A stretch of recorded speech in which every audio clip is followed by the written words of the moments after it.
على فكرة هذا اللقاء ومدى داره فيه. بداية أقول الله يفضلكم المستمعين بخير.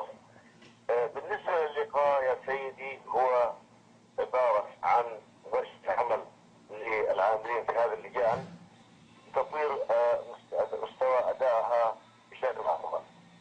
فحرصنا من البداية أن نجمع هذه اللجان وأعضائها ورؤسائها وجميع العاملين فيها ونعطيهم دورات على شكل دورات بالتخطيط الاستراتيجي.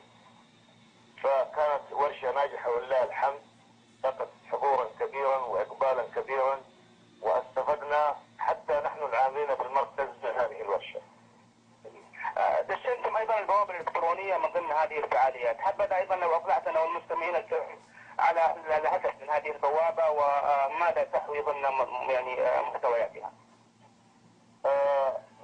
مركز التنمية الاجتماعية بمحافظة القنفذة يشرف على عدد 16 لجنة للتنمية الاجتماعية الأهلية.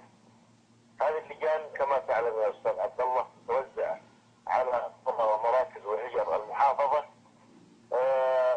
طبعا محافظة القنفذة محافظة كبيرة، فحاولنا أن نيسر الاتصال ما بين هذه اللجان وما بين المركز.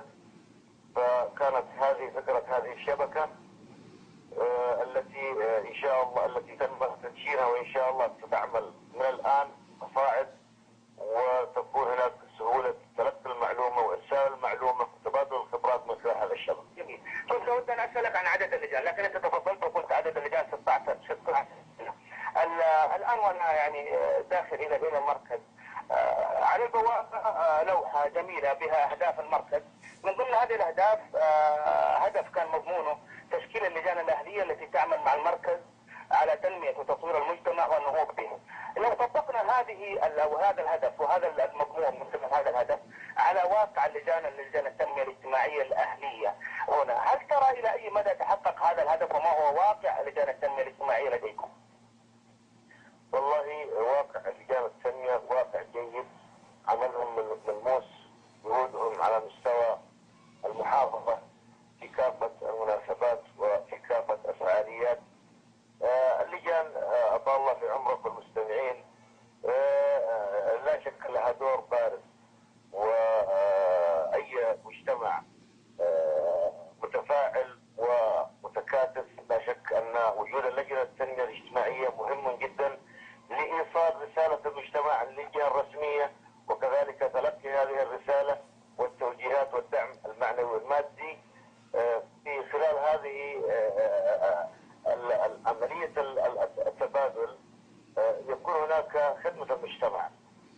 والآن ولله الحمد اللجان هذه تقوم بالعديد من البرامج التدريبية، سواء تثقيفية أقصد الثقافة العامة، أو برامج الترفيه البريء، أو برامج حتى المتخصصة. الآن نحن نسعى إلى برامج ذات مدلول أو معنى أفضل لنواكب التطور والتطور الاقتصادي والاجتماعي ولله الحمد المستمر في وطننا. اللجنة التي فازت وكرمتموها أي لجنة؟ حاولنا هذا العام في تجربة فريدة أن نجعل هناك تنافس بين اللجان التنمية الاجتماعية وحتى نشعل الحماس فيما بينهم.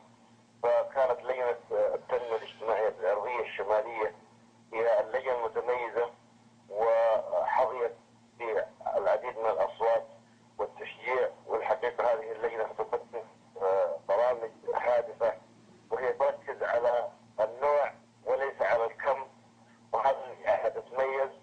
وكذلك بقية اللجان متميزة، ولكن لابد في هذه الحالة من أن يكون هناك متميزا ينال جائزة، ونسأل الله التوفيق للجميع. إن شاء الله. قبل الختام، هذا هو الملتقى الثاني، هل هذه الملتقيات تنظم سنويا أم أنها عامة وبعد الآخر أو هكذا؟ هذه اللقاءات سنوية، هذا هو اللقاء الثاني. نعم.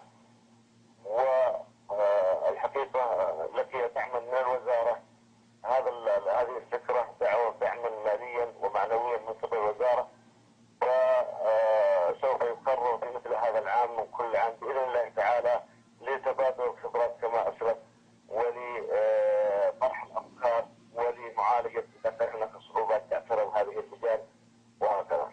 شكرا لك. شكرا لك أستاذ.